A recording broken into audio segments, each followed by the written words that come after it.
and beyond, and will no doubt create more and more conversation. And that's what the forum is about, a serious conversation in the spirit of dialogue. Discussions where the world is headed, where are we going, and these discussions would be incomplete without the President of the United States, the most important leader in the world. We appreciate him here, so let me introduce and welcome back to Davos the President of the United States, Donald J. Trump.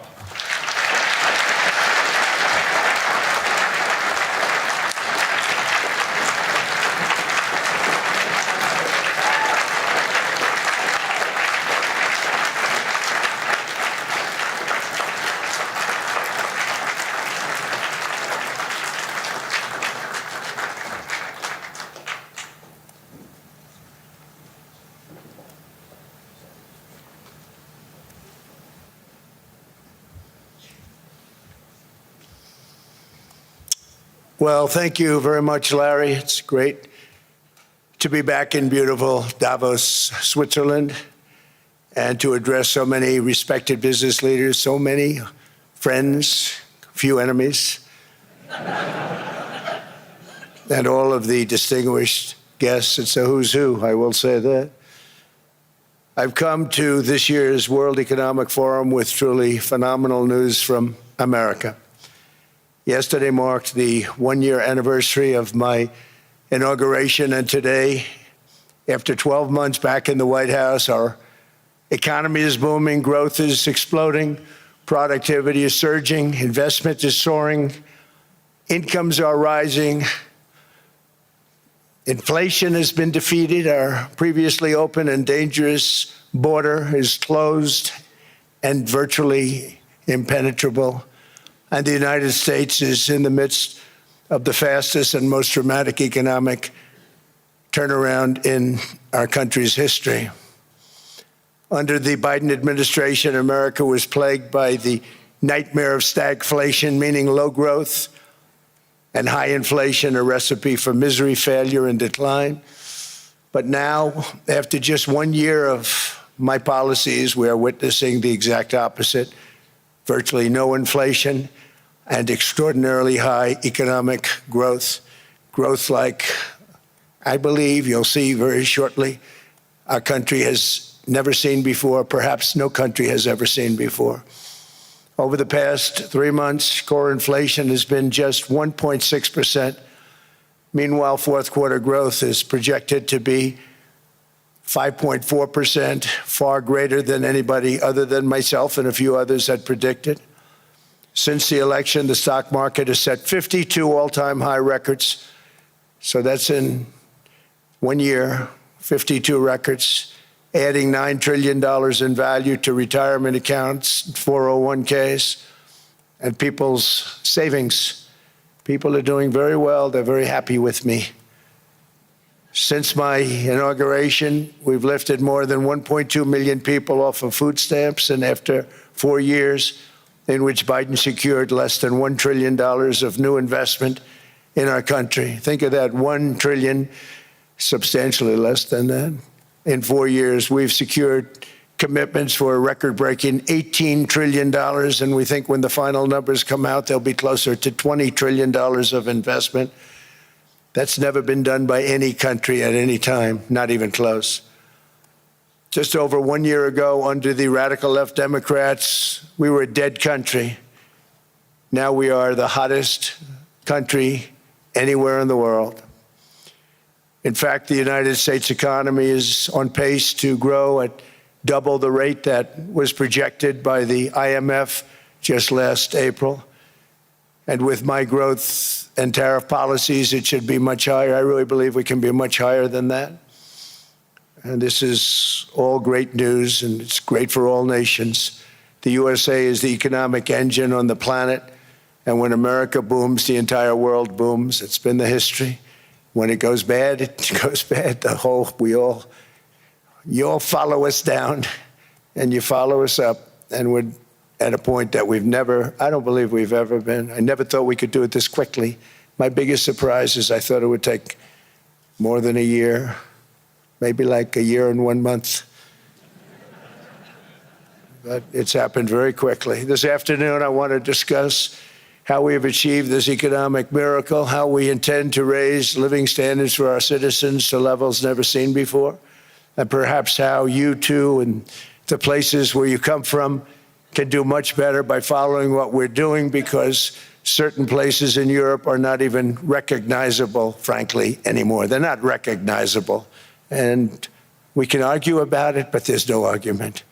Friends come back from different places. I don't want to insult anybody and say, I don't recognize it. And that's not in a positive way. That's in a very negative way.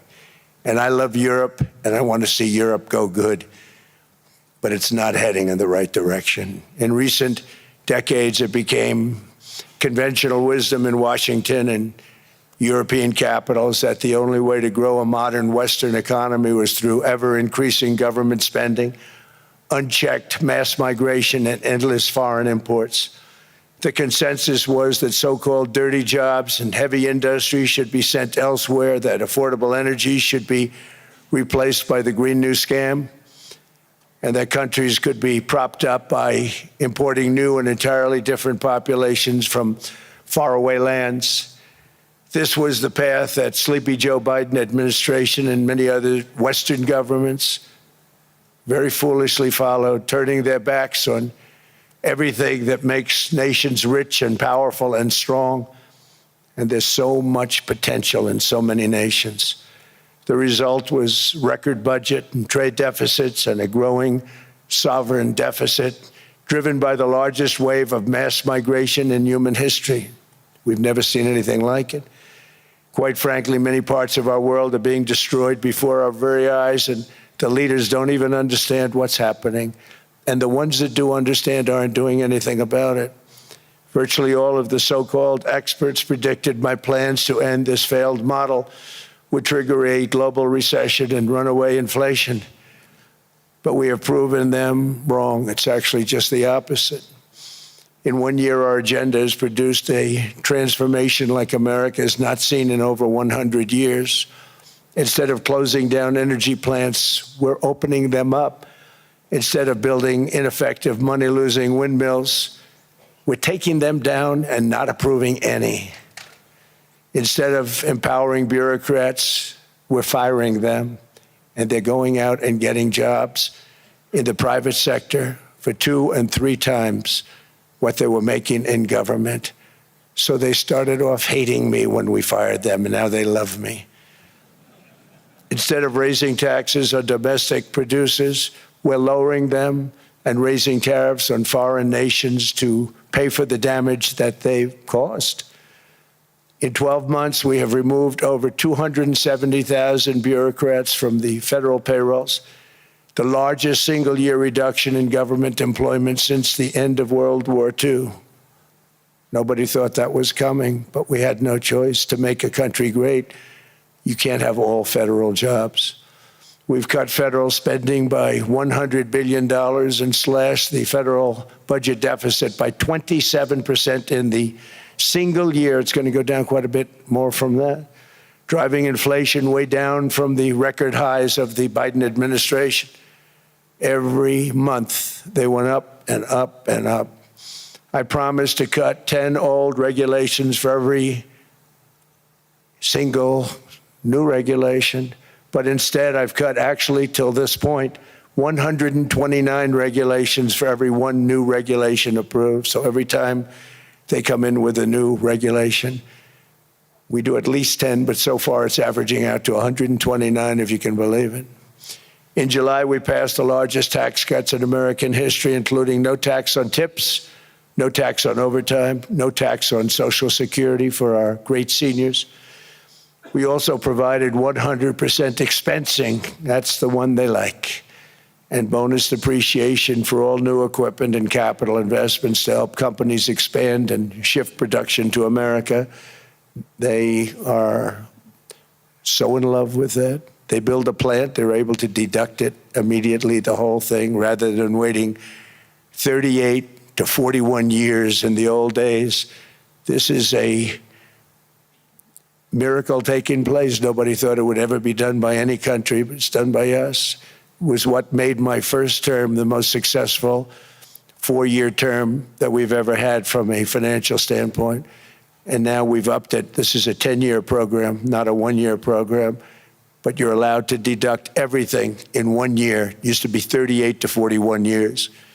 With tariffs, we've radically reduced our ballooning trade deficit, which was the largest in world history. We were losing more than $1 trillion every single year, and it was just wasted. It was going to waste.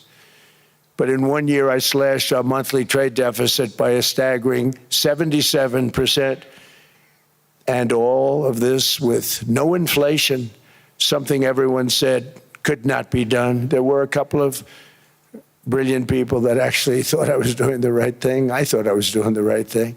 Now they all think I'm doing the right thing because they can't believe the numbers. American exports are now up by more than $150 billion. Domestic steel production is up by 300,000 tons a month, and it's doubling over the next 4 months. It's doubling and tripling, and we have steel plants being built all over the country. Nobody thought they'd see that. Factory construction is up by 41%, and that number is really going to skyrocket right now because that's during a process that they're putting in to get their approvals, and we've given very, very quick, fast approvals. In the process, we've made historic trade deals with partners covering 40% of all U.S. trade. Some of the greatest companies and countries in the world. We have countries as our partner, too. The European nations, Japan, South Korea.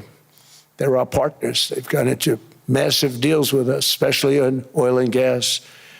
And these agreements raise growth and cause stock markets to boom, not only in the U.S., but virtually every country that came to make a deal, because, as you've learned, when the United States goes up, you follow. It's really become a staple. In America, I've stopped the nation-wrecking energy policies that drive up prices while sending jobs and factories to the world's worst polluters. They are indeed polluters. Under sleepy Joe Biden, new domestic oil and gas leases fell by 95%. Think of that. Then they wonder, why was gasoline going up so fast? The gasoline actually topped $5 a gallon, and some places $7 a gallon, and more than 100 major power plants were violently shut down by incompetent people that had no idea what the hell they were doing. Under my leadership, U.S. natural gas production is at an all-time high by far. U.S. oil production is up by 730,000 barrels a day, and last week we picked up 50 million barrels from Venezuela alone. Venezuela has been an amazing place for so many years, but then they went bad with their policies. 20 years ago, it was a great country, and now it's got problems, but we're helping them. And those 50 million barrels, we're going to be splitting up with them, and they'll be making more money than they've made in a long time. Venezuela is going to do fantastically well. We appreciate all of the cooperation we've been giving. We've been giving great cooperation. Once the attack ended, and they said, let's make a deal. More people should do that. But Venezuela is going to make more money in the next 6 months than they've made in the last 20 years. Every major oil company is coming in with us. It's amazing. It's a beautiful thing to see. The leadership of the country has been very good.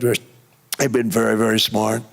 The price of gasoline is now below $2.50 a gallon in many states, $2.30 a gallon in most states. Then we'll soon be averaging less than $2 a gallon. In many places, it's already down even lower, $1.95 a gallon. Numerous states are at $1.99, numbers that nobody has heard for years. Actually, since my last administration, we got it down to around those numbers. I've signed an order directing and approval of many new nuclear reactors. We're going heavy into nuclear. I was not a big fan because I didn't like the risk, the danger. But they have the progress they've made with nuclear is unbelievable, and the safety progress they've made is incredible. We're very much into the world of nuclear energy, and we can have it now at good prices and very, very safe. And we're leading the world in AI by a lot. We're leading China by a lot. I think President Xi respects what we've done, in part because I've allowed these big companies building these massive buildings to build their own electric capacity. They're building their own power plants, which when added up is more than any country anywhere in the world is doing. I read recently an article in the Wall Street Journal that China's creating so much energy, and they are, I got to hand it to them, but we're creating as much or more, and we're letting them do that. I'm very proud of it. It was my idea. I said, you can't create this much energy. We needed more than double the energy currently in the country just to take care of the AI plants. And I said, we can't do that. We have an old grid system. And I came up with the idea, you know, you people are brilliant. You have a lot of money. Let's see what you can do. You can build your own electric generating plants. And they looked at me. They didn't believe me. All of the names that are, I think, in the room right now, if you want to know the truth, they didn't believe it. And I said, no, you can't. They came back 2 weeks and they didn't have the plant. They said, we thought you were kidding. I said, no, not only am I not kidding, you're going to have your approvals within 2 weeks. I always say nuclear will take 3 weeks, but most aren't going that. They're going oil and gas. They're even going coal in some cases. Because of my landslide election victory, the United States avoided the catastrophic energy collapse which befell every European nation that pursued the Green New Scam, perhaps the greatest hoax in history. The Green New Scam, windmills all over the place, destroy your land. Destroy your land. Every time that goes around, you lose $1,000. You're supposed to make money with energy, not lose money. Here in Europe, we've seen the fate that the radical left tried to impose on America. They tried very hard. Germany now generates 22% less electricity than it did in 2017. And it's not the current chancellor's fault. He's solving the problem. He's going to do a great job. But what they did before he got there, I guess that's why he got there. And electricity prices are 64% higher. The United Kingdom produces just 1/3 of the total energy from all sources that it did in 1999. Think of that, 1/3. And they're sitting on top of the North Sea, one of the greatest reserves anywhere in the world, but they don't use it. And that's one reason why their energy has reached catastrophically low levels with equally high prices. High prices, very low levels. Think of that, 1/3. And you're sitting on top of the North Sea. And they like to say, well, you know, that's depleted. It's not depleted. It's got 500 years. They haven't even found the oil. The North Sea is incredible. They don't let anybody drill. Environmentally, they don't let them drill. They make it impossible for the oil companies to go. They take 92% of the revenues. So the oil companies say, we can't do it. They came to see me. Is there anything you can do? I want Europe to do great. I want UK to do great. They're sitting on one of the greatest energy sources in the world, and they don't use it. In fact, their electricity prices have soared 139%. There are windmills all over Europe. There are windmills all over the place, and they are losers. One thing I've noticed is that the more windmills a country has, the more money that country loses and the worse that country is doing. China makes almost all of the windmills, and yet I haven't been able to find any wind farms in China. Did you ever think of that? It's a good way of looking at it. They're smart. China's very smart. They make them, they sell them for a fortune. They sell them to the stupid people that buy them, but they don't use them themselves. They put up a couple of big wind farms, but they don't use them. They just put them up to show people what they could look like. They don't spin. They don't do anything. They use a thing called coal, mostly. But China goes with the coal. They go with oil and gas. They're starting to look at nuclear a little bit. And they're doing just fine. They make a fortune selling the windmills, though, and I think really that's one that they wouldn't be surprised if it stopped. They are shocked that it continues to go. They're very friendly with me. They're shocked that people continue to buy those damn things. They killed the birds. They ruin your landscapes. Other than that, I think they're fabulous, by the way. Stupid people buy them. The consequences of such destructive policies have been stark, including lower economic growth, lower standards of living, lower birth rates, more socially disruptive migration, more vulnerability to hostile foreign adversaries, and much, much smaller militaries. The United States cares greatly about the people of Europe. We really do. I mean, look, I am derived from Europe. Scotland and Germany, 100% Scotland, my mother, 100% German, my father. And we believe deeply in the bonds we share with Europe as a civilization. I want to see it do great. That's why issues like energy, trade, immigration, and economic growth must be central concerns to anyone who wants to see a strong and united West, because Europe and those countries have to do their thing. They have to get out of the culture that they've created over the last 10 years. It's horrible what they're doing to themselves. They're destroying themselves. It's beautiful, beautiful places. We want strong allies, not seriously weakened ones. We want Europe to be strong. Ultimately, these are matters of national security, and perhaps no current issue makes the situation more clear than what's currently going on with Greenland. Would you like me to say a few words of Greenland? I was going to leave it out of the speech, but I think I would have been reviewed very negatively. I have tremendous respect for both the people of Greenland and the people of Denmark, tremendous respect. But every NATO ally has an obligation to be able to defend their own territory. And the fact is, no nation or group of nations is in any position to be able to secure Greenland other than the United States. We're a great power, much greater than people even understand. I think they found that out 2 weeks ago in Venezuela. We saw this in World War II, when Denmark fell to Germany after just 6 hours of fighting and was totally unable to defend either itself or Greenland. So the United States was then compelled, we did it, we felt an obligation to do it, to send our own forces to hold the Greenland territory, and hold it we did at great cost and expense. They didn't have a chance of getting on it, and they tried. Denmark knows that. We literally set up bases on Greenland for Denmark. We fought for Denmark. We weren't fighting for anyone else. We were fighting to save it for Denmark. Big, beautiful piece of ice. It's hard to call it land. It's a big piece of ice. But we saved Greenland and successfully prevented our enemies from gaining a foothold in our hemisphere. So we did it for ourselves also. And then after the war, which we won it big. Without us, right now you'd all be speaking German and a little Japanese, perhaps.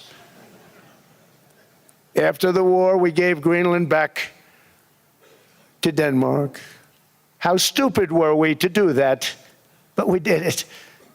But we gave it back. But how ungrateful are they now? So now our country and the world face much greater risks than it did ever before because of missiles, because of nuclear, because of weapons of warfare that I can't even talk about. 2 weeks ago, they saw weapons that nobody ever heard of. They weren't able to fire one shot at us. They said, what happened? Everything was discombobulated. They said, we've got them in our sights. Press the trigger, and nothing happened. No anti-aircraft missiles went up. There was one that went up about 30 feet and crashed down right next to the people that sent it. They said, what the hell is going on? Those defensive systems were made by Russia and by China. So they're going to go back to the drawing boards, I guess. Greenland is a vast, almost entirely uninhabited and undeveloped territory that's sitting undefended in a key strategic location between the United States, Russia, and China. That's exactly where it is, right smack in the middle. Wasn't important nearly when we gave it back. You know, when we gave it back, it wasn't the same as it is now. It's not important for any other reason, you know, everyone talks about the minerals. There's so many places. There's no rare earth, no such thing as rare earth. There's rare processing, but there's so much rare earth. And this, to get to this rare earth, you got to go through hundreds of feet of ice. That's not the reason we need it. We need it for strategic national security and international security. This enormous unsecured island is actually part of North America, on the northern frontier of the Western Hemisphere. That's our territory. It is therefore a core national security interest of the United States of America. And in fact, it's been our policy for hundreds of years to prevent outside threats from entering our hemisphere, and we've done it very successfully. We've never been stronger than we are now. That's why American presidents have sought to purchase Greenland for nearly 2 centuries. You know, for 2 centuries they've been trying to do it. They should have kept it after World War II, but they had a different president. That's all right. People think differently. Much more necessary now than it was at that time, however. In 2019, Denmark said that they would spend over $200 million to strengthen Greenland's defenses. But as you know, they spent less than 1% of that amount. 1%. There's no sign of Denmark there. And I say that with great respect for Denmark, whose people I love, whose leaders are very good. It's the United States alone that can protect this giant mass of land, this giant piece of ice, develop it and improve it and make it so that it's good for Europe and safe for Europe and good for us. And that's the reason I'm seeking immediate negotiations to once again discuss the acquisition of Greenland by the United States, just as we have acquired many other territories throughout our history, as many of the European nations have. They've acquired, there's nothing wrong with it. Many of them, some went in reverse, actually, if you look. Some had great, vast wealth, great, vast lands all over the world. They went in reverse. They're stuck back where they started. That happens too. But some grow. But this would not be a threat to NATO. This would greatly enhance the security of the entire alliance, the NATO alliance. The United States is treated very unfairly by NATO. I want to tell you that. And when you think about it, nobody can dispute it. We give so much and we get so little in return. And I've been a critic of NATO for many years. And yet I've done more to help NATO than any other president by far, than any other person. You wouldn't have NATO if I didn't get involved in my first term. The war with Ukraine is an example. We are thousands of miles away, separated by a giant ocean. It's a war that should have never started, and it wouldn't have started if the 2020 U.S. presidential election weren't rigged. It was a rigged election. Everybody now knows that. They found out. People will soon be prosecuted for what they did. It's probably breaking news, but it should be. It was a rigged election. You can't have rigged elections. You need strong borders, strong elections, and ideally a good press. I always say it. Strong borders, strong elections, free, fair elections, and a fair media. The media is terrible. It's very crooked. It's very biased, terrible. But someday it'll straighten out because it's losing all credibility. Think of it, when I went in a landslide, a giant landslide, won all 7 swing states, won the popular vote, won everything, and I only get negative press. That means that it has no credibility.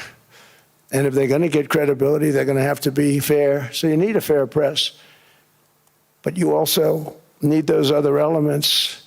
And I inherited a terrible, terrible situation. If you look, the border was open, the inflation was raging, everything was bad with the United States when I came into office. But I also inherited a mess with Ukraine and Russia, something that would have never happened. And I know Putin very well. He and I would discuss Ukraine. It was the apple of his eye, but he wasn't going to do anything. I said, Vladimir, you're not doing it. He would never have done it. It was terrible what happened. I could see it happening, too. After I left, I could see it happening. Biden had given Ukraine and NATO $350 billion, a staggering sum, $350 billion. I came in, and just like the southern border, just like inflation, just like our economy, I said, wow, this place is in trouble, meaning our country. All of these things were out of control. But the border was out of control. We fixed it with the strongest border anywhere in the world. And I've now been working on this war for 1 year, during which time I settled 8 other wars. India, Pakistan. I settled other wars that were Vladimir Putin called me, Armenia, Azerbaijan.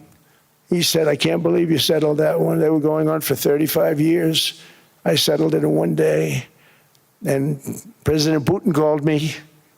He said, you know, I can't believe I've worked on that war for 10 years trying to settle it. I couldn't do it. I said, do me a favor, focus on settling your war. Don't worry about that one. What does the United States get out of all of this work, all of this money, other than death, destruction, and massive amounts of cash going to people who don't appreciate what we do? They don't appreciate what we do. I'm talking about NATO, I'm talking about Europe. They have to work on Ukraine. We don't. The United States is very far away. We have a big, beautiful ocean separating us. We have nothing to do with it. Until I came along, NATO was only supposed to pay 2% of GDP. But they weren't paying, most of the countries weren't paying anything. The United States was paying for virtually 100% of NATO. And I got that stopped. I said, that's not fair. But then, more importantly, I got NATO to pay 5%, and now they were paying, and now they are paying. So something nobody said was possible. They said, we will never go up higher than 2%. But they went to 5%, and now they're paying the 5. They didn't pay the 2, and now they're paying the 5. And they're stronger for it, and they have an excellent, by the way, Secretary General, who's possibly in the room. Mark, are you here? Yes, he's here. Hello, Mark. We never asked for anything, and we never got anything. We probably won't get anything unless I decide to use excessive strength and force, where we would be, frankly, unstoppable. But I won't do that. Okay? Now everyone's saying, oh, good. That's probably the biggest statement I made, because people thought I would use force. I don't have to use force. I don't want to use force. I won't use force. All the United States is asking for is a place called Greenland, where we already had it as a trustee, but respectfully returned it back to Denmark not long ago, after we defeated the Germans, the Japanese, the Italians, and others in World War II. We gave it back to them. We were a powerful force then, but we are a much more powerful force now, after I rebuilt the military in my first term and continue to do so today. We have a budget of $1.5 trillion. We're bringing back battleships. The battleship is 100 times more powerful than the great battleships you saw in World War II, those great, big, gorgeous ships, the Missouri, the Iowa, the Alabama. Because I thought maybe we could take them out of mothballs. They said, no, sir, these ships are 100, think of that, 100 times more powerful than those big, magnificent pieces of art that you saw so many times ago, that you still see on television. You say, wow, what a force. 100 times, each ship 100 times more powerful than the big battleships of the past. So that was the end of the mothball story. So what we have gotten out of NATO is nothing, except to protect Europe from the Soviet Union and now Russia. I mean, we've helped them for so many years. We've never gotten anything, except we pay for NATO. And we paid for many years, until I came along, We paid for, in my opinion, 100% of NATO because they weren't paying their bills. And all we're asking for is to get Greenland, including right title and ownership, because you need the ownership to defend it. You can't defend it on a lease. Number one, legally it's not defensible that way, totally. And number two, psychologically, who the hell wants to defend a license agreement or a lease, which is a large piece of ice in the middle of the ocean where if there is a war, much of the action will take place on that piece of ice. Think of it. Those missiles would be flying right over the center of that piece of ice. All we want from Denmark for national and international security and to keep our very energetic and dangerous potential enemies at bay is this land on which we're going to build the greatest golden dome ever built. We're building a golden dome that's going to, just by its very nature, going to be defending Canada. Canada gets a lot of freebies from us, by the way. They should be grateful also, but they're not. I watched your prime minister yesterday. He wasn't so grateful. But they should be grateful to us. Canada lives because of the United States. Remember that, Mark, the next time you make your statements. What we did for Israel was amazing. But that's nothing compared to what we have planned for the United States, Canada, and the rest of the world. We are going to build a dome like no other. We did it for Israel. And by the way, I told Bibi, stop taking credit for the dome. That's our technology. That's our stuff. But they had a lot of courage, and they were good fighters, and they did a good job, and we wiped out the Iran nuclear threat like nobody can believe. Nobody's ever seen anything like it. That, Venezuela.